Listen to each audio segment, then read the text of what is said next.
back, and with us live over the phone is His Excellency Ambassador Hussein Haridi, former Assistant Foreign Minister. Good morning, Ambassador Haridi. Good morning, madam. How are you doing, sir? Of course, we were talking earlier about the G20 summit that had already started in New Delhi in India and is attended by His Excellency, the Head of State, President Abdel Fattah Sisi, and the 20 leaders, members of the G20. So first we need to learn more about the G20 group and its political and economic importance, its foundation, if you like to elaborate. Well, the G20 came into existence back in 2008, 2009, at the then financial crisis that had shaken the globalized world. And it came into being in order to deal with the changes in the international economic and financial system, which is known historically as the Bretton Woods institutions, namely the International Monetary Fund and the World Bank. And now, ever since its establishment back in 2008, 2009, the main purpose of this group of nations, 20 nations from the north, from the northern hemisphere, from the south, from the west, and from the east, plus the European Union. So the G20 is 19 countries plus the European Union. That makes it the G20. And expectedly, it remains to be seen, the African Union could become a member during the present G20 summit in India. And the agenda of this meeting, of the summit, is quite ambitious. On the one hand, there is a strong political will to restructure what's called the financial architecture system, and on the other hand, to alleviate the debt burden for the middle powers or the middle income countries, and Egypt is considered a middle income country. On the other hand, the absence of Chinese President Xi Jinping from the summit has cast doubts on the decisions that will be taken. However, this summit bodes well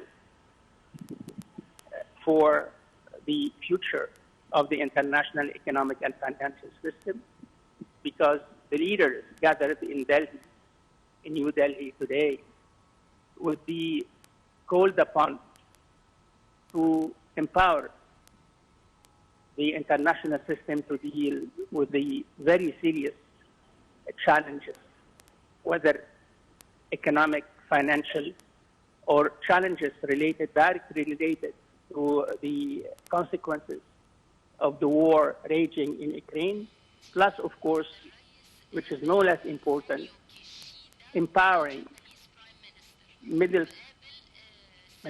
developing nations to deal with climate change. So this is a summit that hopefully could prove a turning point of how the world cooperates in order to be in a better position to deal with the challenges, the serious challenges facing humanity. Right. To our knowledge that the President met with different leaders of the world already.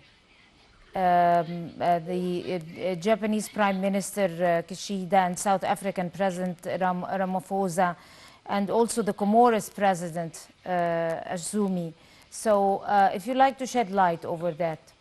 Well, usually multilateral meetings do provide an opportunity for the participating delegations, for the participants, to hold bilateral meetings.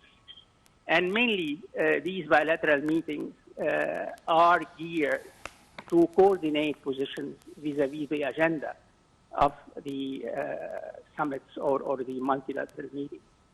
So the meetings that you have referred to, Madam, personally speaking, I guess they fall under this category. This how to push forward the agenda items to develop common positions so that the final declaration, if there will be a final declaration of the 20 summit this time, that the final declaration would reflect the consensus among the countries participating in this summit. Right. Your Excellency, talking about this year's summit or the current summit that is being held in New Delhi, it comes at a time that there are lots of crises worldwide. There are lots of even food crises. There is military confrontations that is overwhelming in some spots around the world that have resulted in other crises. How do you expect that particular meeting to sort out somehow the pressing situation of some places in the world that could be somehow the meetings or the encounter between world leaders, especially that some countries are trying to overcome the crisis? I mean, some member countries. If you like to elaborate. Well, of course, the world hopes that the G20 summit would prove a successful one. However, the different approaches of the member countries towards the war in Ukraine, towards the alleviation of foreign debts for developing countries, for good governance in international economic and financial institutions, and then how to provide enough financial resources for developing countries in order to meet the challenges and the problems they are facing because of the climate change. All these are questions that would be discussed, whether we discuss in official meetings or discussed in bilateral meetings.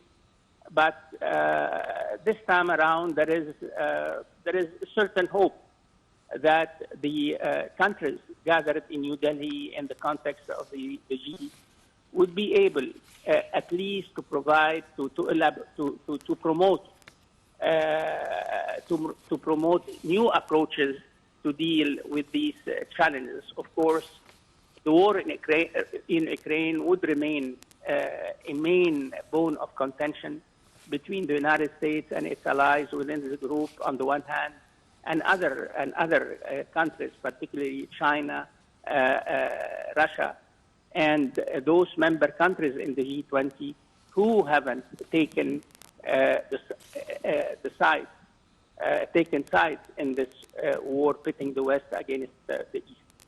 So let's hope, let's keep our fingers crossed, and the G20 summit in New Delhi, which is, by the way, the first summit of this kind to be hosted by India since 2008, 2009.